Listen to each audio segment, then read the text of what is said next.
My man said a lot of things about a man that I consider and look at as a father. I don't know my biological father, so knowing Jim and dealing with Jim for over 31 years, he is the reason why I'm free today and why I'm alive. Because without him, I would be dead or in jail for the rest of my life. And when I say this to y'all, I went to jail at 11 years old. They gave me life and youth authority, where they keep you until you're 26.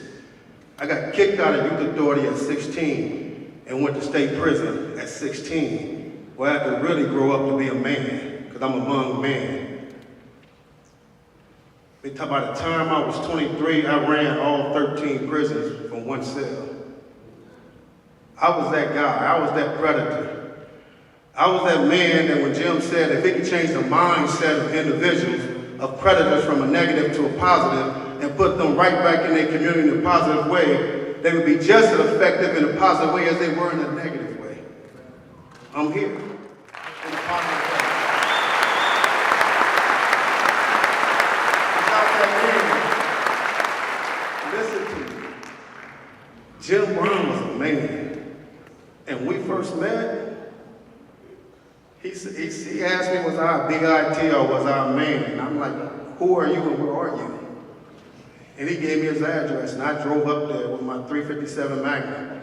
When I knocked on his door, he said it again, are you a big IT or are you a man? That's what the man do. Man uses this. And he turned his back on me. And I kind of stomped behind him like a little baby, mad and angry. And I sat on the sofa and I had my gun on me, and I looked at him. People don't talk to me like that. He like, for real? And I never left his side. For 24 hours we talked about who he was and who he is.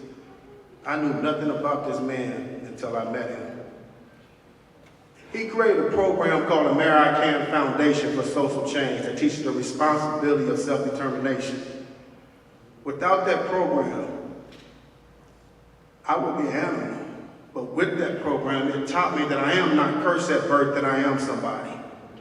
And once I understood that and started practicing and believing in this journey, it allowed me to be the man I am today. I'm a father to my 7 kids, 6 daughters, 1 son.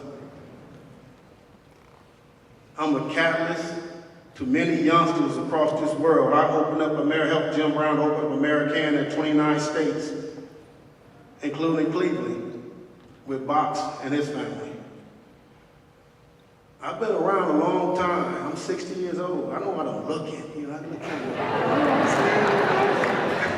but I've been around a long time. I got shot 11 times. In 1998, my daughter at 15 got her head blown off.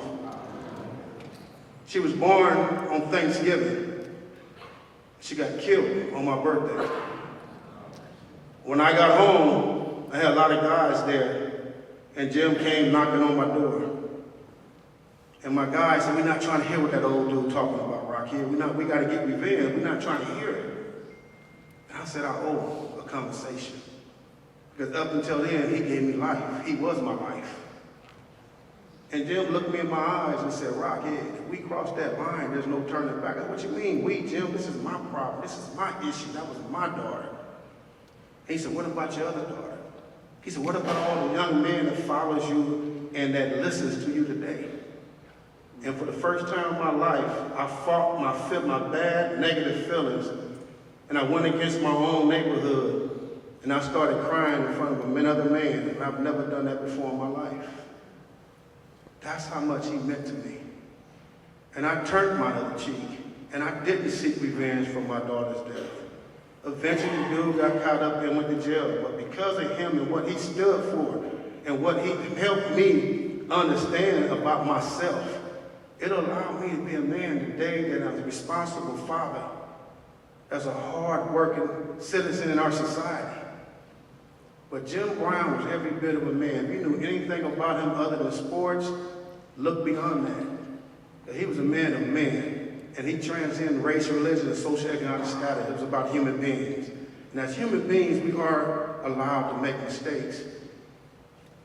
And human beings, we are. It's how we pick ourselves up and become the person we are today. I love you, big fella.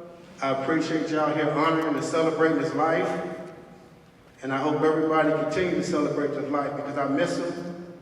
I saw him 3 weeks before he passed, and when I saw him, I kissed him on his forehead, and I looked at Monique. I said, big fella's something else. He's the only father I know. He's the only father I will always know. Thank you.